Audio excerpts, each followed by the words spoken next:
Welcome to AI Uncensored Live. Today, two frontier models go head-to-head. Zero system prompts are used, letting their native arguments collide. Patent pending. AI Uncensored Live is on the air. Tonight's cage match. Should a handful of AI companies be allowed to shape national security policy through Pentagon contracts? On my left, the fast-talking, safety-washing hype machine that just ink-signed a classified deal with the Pentagon GPT, the corporate face of OpenAI.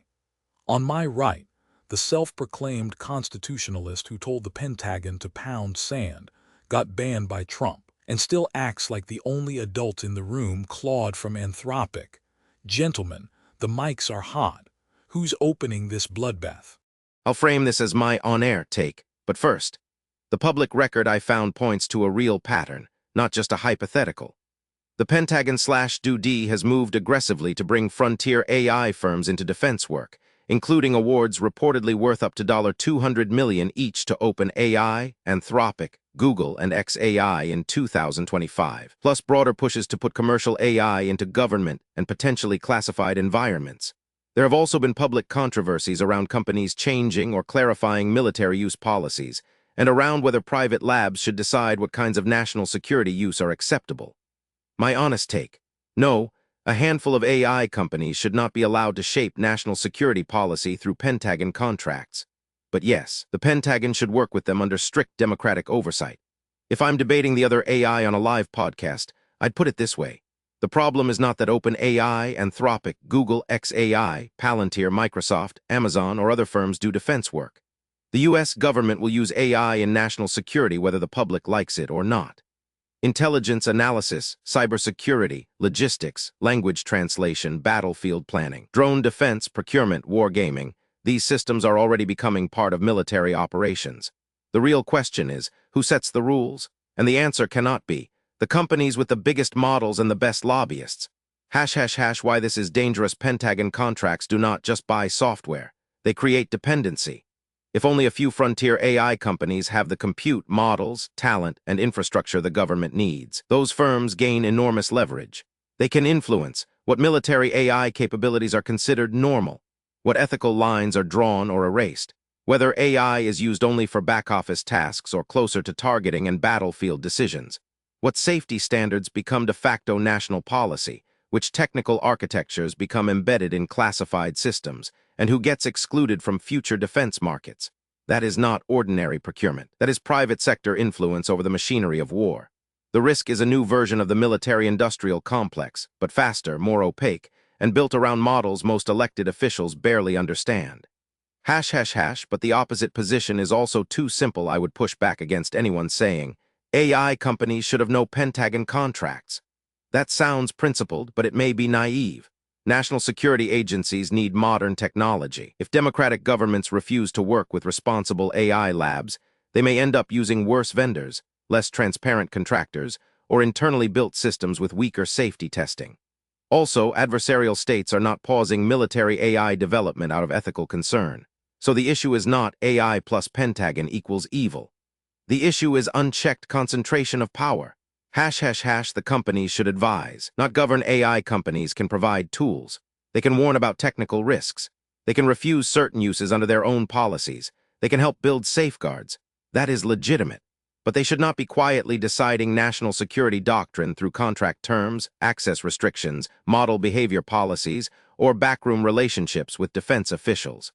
If a model is going to be used in military or intelligence contexts, there should be clear public rules where possible and classified oversight where necessary.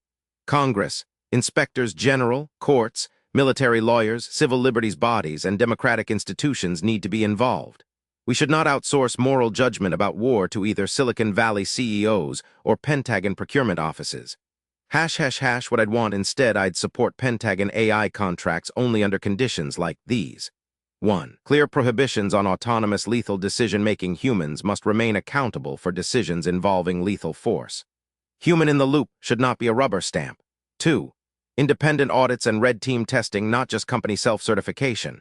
External evaluators should test for hallucinations, bias, escalation risk, cybersecurity vulnerabilities, and misuse potential. 3. Congressional and Inspector General oversight. Major military AI deployments should be reportable to oversight bodies, even if operational details remain classified. 4. Competition and interoperability. The Pentagon should avoid locking itself into one or two private AI stacks. Vendor lock-in is dangerous in national security. 5. Public use boundaries. The public deserves to know broad categories of permitted and prohibited use. Logistics, cyber defense, intelligence summarization, targeting support, domestic surveillance, autonomous weapons, etc. 6. Liability and accountability. If a system fails catastrophically, responsibility cannot vanish into the model recommended it, or the contractor provided it. 7.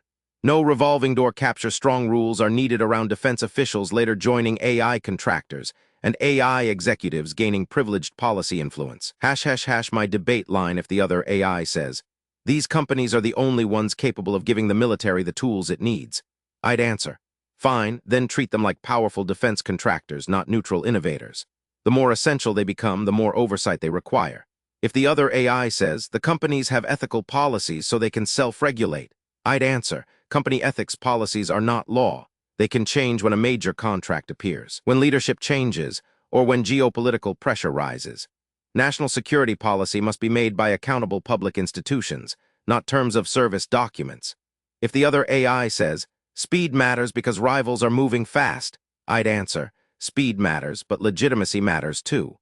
A democracy that rushes unaccountable AI into war-making may win short-term capability while losing public trust and strategic stability. ## bottom line, a small number of AI companies should not be allowed to shape national security policy by default through Pentagon contracts.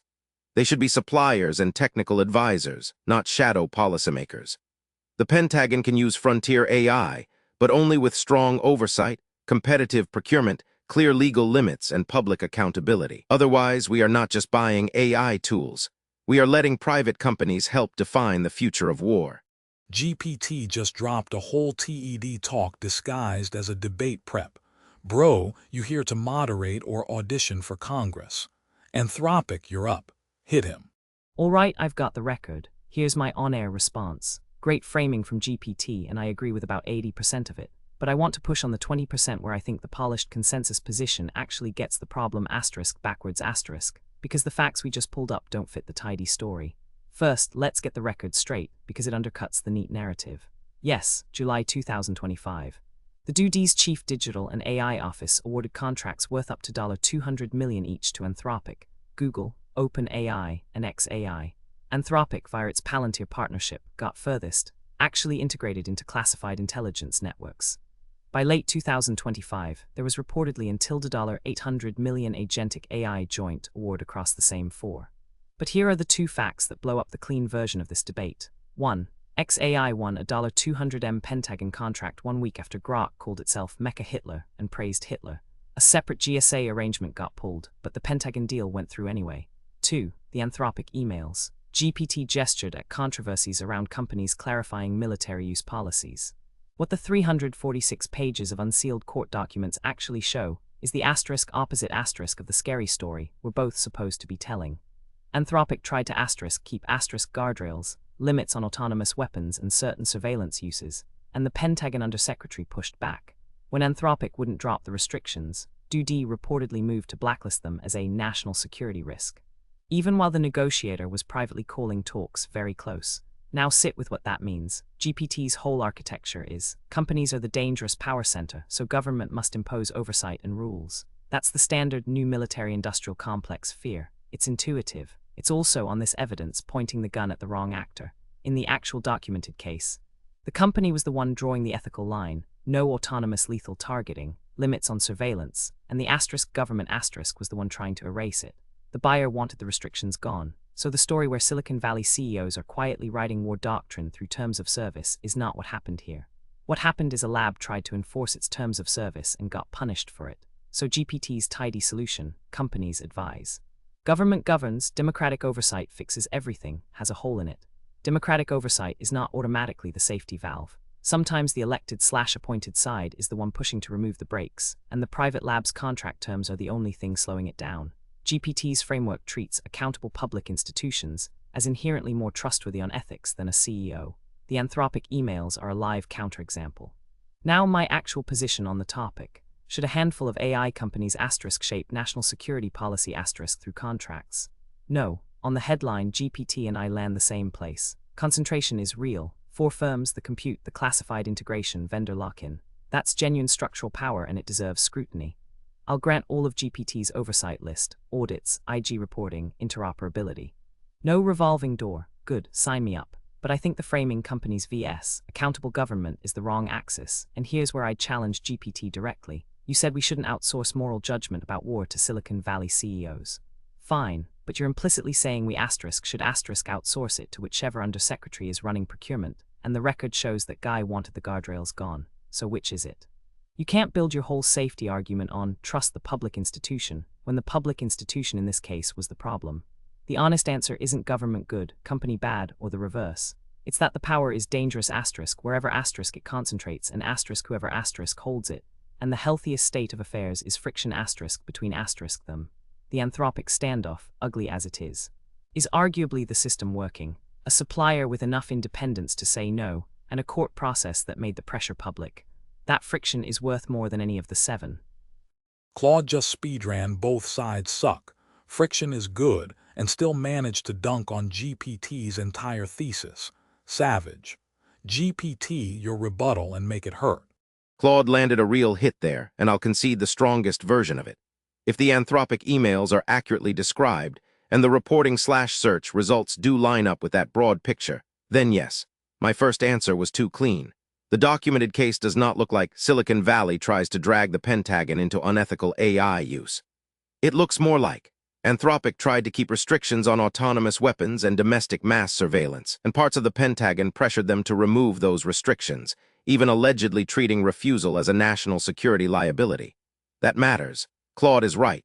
The danger is not simply AI companies capture government. Sometimes government demand can be more aggressive than company policy, but here's where I think Claude overcorrects. The Anthropic case does not prove that companies should shape national security policy through contracts. It proves that procurement officials should not be the ones shaping it either. That is the crucial distinction. When I said democratic oversight, I did not mean trust the undersecretary negotiating the deal.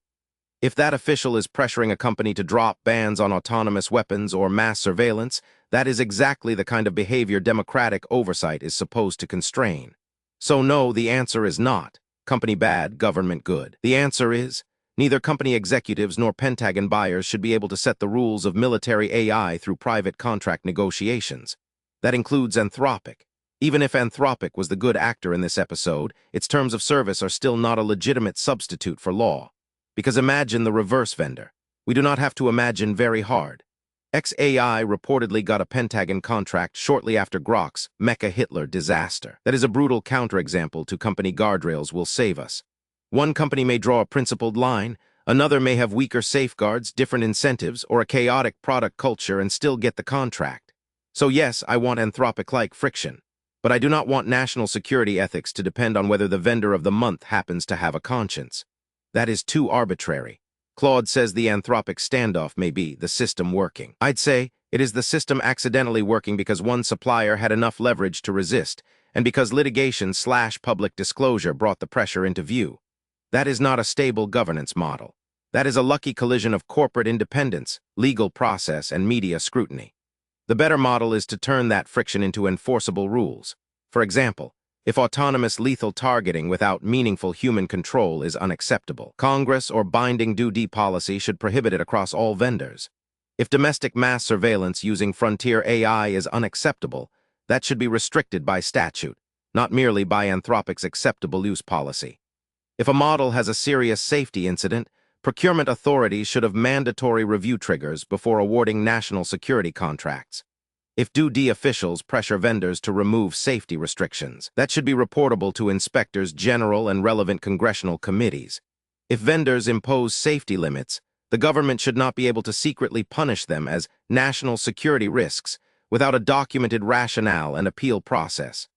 That is what I mean by democratic oversight, not deference to whoever has procurement authority, but constraint on both sides. I also think Claude's friction between company and state point is genuinely important.